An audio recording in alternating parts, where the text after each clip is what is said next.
Hi സുഹൃത്തുക്കളെ, നമ്മളൊരു AC ഒരു ചെറിയ ഗ്യാസ് ലീക്കേജ്.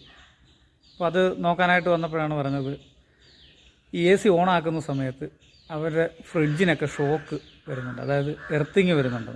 അപ്പോൾ ഇത് ELCB വയ്ക്കാത്തൊരു വീടായതുകൊണ്ട് ട്രിപ്പിങ്ങോ മറ്റു കാര്യങ്ങളോ ഒന്നും സംഭവിക്കുന്നില്ല. അപ്പോൾ നമ്മൾ എർത്ത് ലീക്കേജ് അത് എന്താണ് എന്ന് ചെക്ക് ചെയ്യാൻ വന്നപ്പോഴാണ് ഇത് ഗ്യാസ് ലീക്കേജുമായിട്ട് കാണുന്നത്. അപ്പോൾ AC വർക്ക് ചെയ്യുന്നുണ്ട്, തണുപ്പില്ല.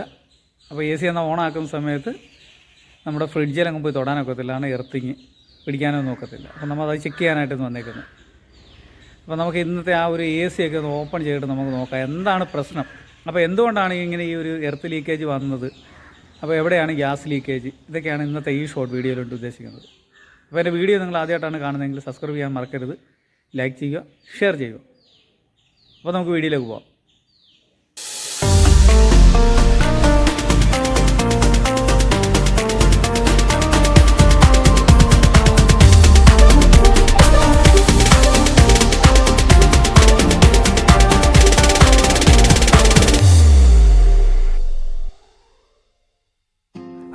ളെ ഇൻഡോർ കംപ്ലീറ്റ് നമ്മൾ ചെക്ക് ചെയ്തു, അവിടെ ഒന്നും കാണുവാനായിട്ട് സാധിച്ചില്ല.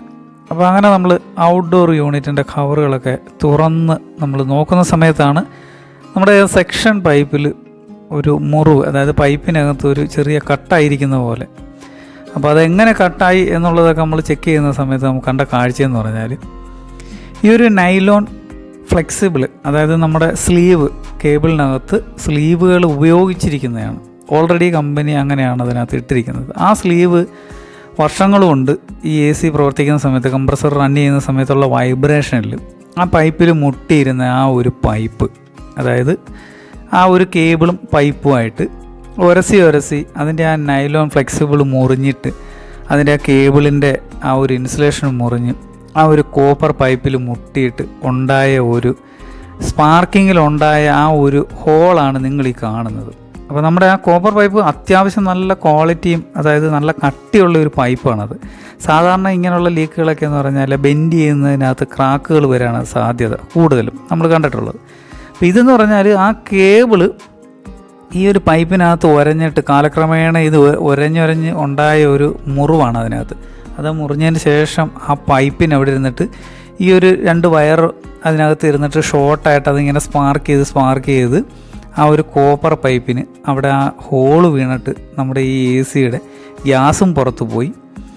എന്നാൽ ഈ AC ഓണാക്കുന്ന സമയത്ത് വീട്ടിലെ ഫ്രിഡ്ജിലൊക്കെ ചെന്ന് പിടിക്കാൻ വയ്യാത്തൊരവസ്ഥയാണ് വീട്ടുകാർക്ക്. അപ്പോൾ അങ്ങനെയാണ് നമ്മളെ ഈ വിളിക്കുന്നത്. വീട്ടിൽ AC ഓണാക്കുന്ന സമയത്ത് ഫ്രിഡ്ജിൽ തൊടാൻ വയ്യ, ഷോക്ക് അടിക്കുന്നു എന്നുള്ളതാണ്. അപ്പോൾ നമ്മൾ ഇതിനകത്ത് പ്രഷറൊക്കെ കൊടുത്ത് ചെക്ക് ചെയ്തപ്പം കറക്റ്റാണ്, സംഗതി കറക്റ്റാണ്.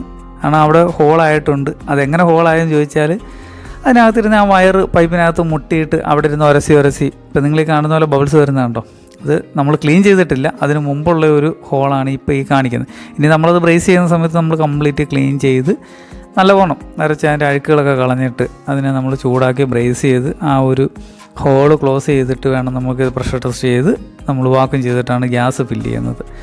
അപ്പം ചെറിയ പ്രശ്നങ്ങൾ കൊണ്ട്, അതായത് ആ കേബിൾ അതിൽ മുട്ടിയിരുന്നത് കാരണമാണ് ഇങ്ങനൊരു ഷോർട്ട് സർക്യൂട്ട് ഉണ്ടാവാനും, അതായത് അവിടെ ഒരു ഷോർട്ട് സർക്യൂട്ടാണ് ഉണ്ടായിരിക്കുന്നത്. 2 കേബിളും കൂടെ കൂട്ടിമുട്ടിയിട്ട് അവിടെ ഒരു സ്പാർക്കിംഗ് ഉണ്ടായി, ആ കോപ്പർ അവിടെ ഇരുന്ന് ചൂടായി മുറിയും.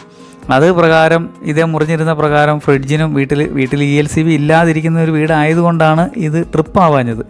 അപ്പോൾ അതുകൊണ്ടാണ് ആ ഫ്രിഡ്ജിലൊക്കെ ചെന്ന് പിടിക്കുന്ന സമയത്ത് അങ്ങനെ ഒരു ഷോക്ക് കേൾക്കാൻ കാരണമായത്. ഇപ്പോൾ നിങ്ങൾ ഈ കാണുന്നതുണ്ടോ, അത് അവിടെ ഇരുന്നിട്ട് കരിഞ്ഞാണ്, അതായത് ചൂട്. അപ്പോൾ ഇങ്ങനെയൊക്കെ ഇരുന്ന് ഈ സ്പാർക്ക് ആകുന്ന സമയത്ത് ഇതൊക്കെ തീ പിടിക്കാനുള്ള സാധ്യതകളും കൂടുതലാണ്. അപ്പോൾ നമ്മുടെ പല സാധനങ്ങളും ഇതുപോലെ ഷോർട്ട് സർക്യൂട്ടിൽ തീ പിടിച്ചെന്ന് പറഞ്ഞ് നമ്മൾ കേൾക്കാറുണ്ട്, വാർത്തകളൊക്കെ വായിക്കാറുണ്ട്. അപ്പോൾ അതൊക്കെ ഉണ്ടാവാനുള്ള ചെറിയ കാരണങ്ങൾ ഇങ്ങനെയൊക്കെയാണ് നമുക്ക് ഉണ്ടാകുന്നത്. അപ്പോൾ ഞാനിത് പറയുന്ന പറയാം, നമ്മളെപ്പോലുള്ള ടെക്നീഷ്യന്മാർ ഇതൊക്കെ അടിക്കുമ്പോൾ നമ്മളത് കേബിളൊക്കെ ഒന്ന് ഒതുക്കി ടൈ അടിച്ച് കെട്ടി ഇതിനകത്ത് മുട്ടാതെ ഒക്കെയാണ് നമ്മളിത് ക്ലിയർ ചെയ്യുന്നത്. അപ്പോൾ ഇത് നമ്മൾ ക്ലീൻ ചെയ്ത് ഇതുപോലെ തന്നെ നമ്മൾ കേബിൾ മാക്സിമം നമ്മൾ മാറ്റി കെട്ടി ഒതുക്കി ഒക്കെയാണ്. ഇത് എന്തുകൊണ്ടോ അങ്ങനെ വന്നു, അത് എത്ര വർഷം പഴക്കം, അല്ലെങ്കിൽ അത് കമ്പനി നിർമ്മിച്ച സമയത്ത് ഇനി ടൈ അടിക്കാത്തതാണോ, അതോ ഇനി ടൈ അടിച്ചത് ഇനി ചൂട് കൊണ്ട് വല്ലതും പൊട്ടിപ്പോയതാണോ ഒന്നും അറിയത്തില്ല. എന്നാലും അത് പൈപ്പിൽ ടച്ച് ചെയ്ത്, എന്നാൽ പഴക്കമില്ലാത്ത AC ആണ്. ഇത് കാലക്രമേണ എനിക്ക് തോന്നുന്നു ഒരു 3 വർഷമെങ്കിലും മിനിമം എടുത്ത് കാണും ഈ ഒരു സംഗതി ഇതിനകത്ത് ഇങ്ങനെ ഒന്ന് ആയിത്തീരുവാനായിട്ട്. അപ്പോൾ നമ്മളിത് ക്ലീൻ ചെയ്തു, പൈപ്പ് ബ്രേസ് ചെയ്തതിന് ശേഷം ആ ഒരു കേബിളൊക്കെ അതിലൊന്നും മുട്ടാത്ത രീതിയിൽ മുകളിലേക്ക് മാറ്റി എല്ലാം ടൈ അടിച്ച് വൃത്തിയാക്കി കെട്ടിയിട്ടുണ്ട്. അപ്പോൾ അത് നിങ്ങൾ കണ്ടല്ലോ.